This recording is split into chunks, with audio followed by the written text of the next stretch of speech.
Sarah, it's incredible that just days after Theresa May, the Prime Minister, visited Trump in the United States, Parliament is now set to debate blocking his visit to the UK. How does Downing Street reconcile that?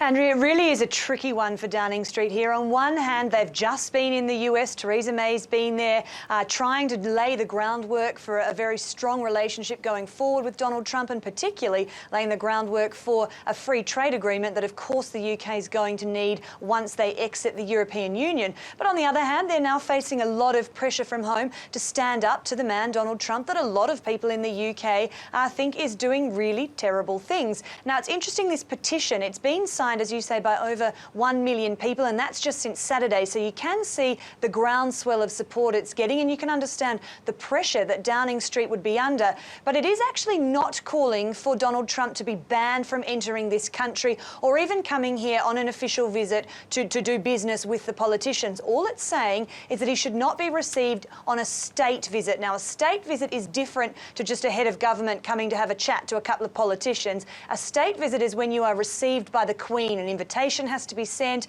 you have to formally reply, and then there's all sorts of pomp and pageantry like dinners and all sorts of things like that. So what they don't want, the petition starters here, is that Donald Trump gets to pose alongside the Queen and get all the publicity that comes with that. They said it'd be embarrassing for the Queen because the UK doesn't stand for a lot of the things that Donald Trump is campaigning for, and they also think it just gives him too much legitimacy if he's seen with the Queen.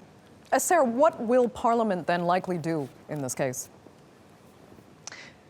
Well, it is a tricky one for them, as I said. So the petition, once it hits 10,000 signatories, then it must be at least acknowledged by Parliament. So that'll have to happen. But we're well beyond that point because there's 1 million signatories. So once it hits 100,000, then Parliament must debate or consider debating it in Parliament. But when you consider debating something, you do have to have a little bit of a discussion about it in Parliament. So this will make it to Parliament.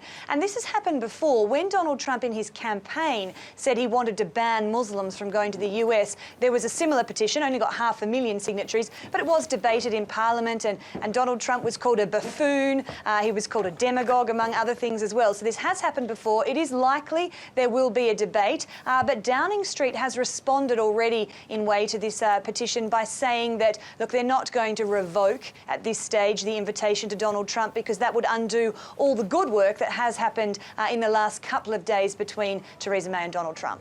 Okay, Sarah, we'll leave it there for now. Thanks so much for that. From London.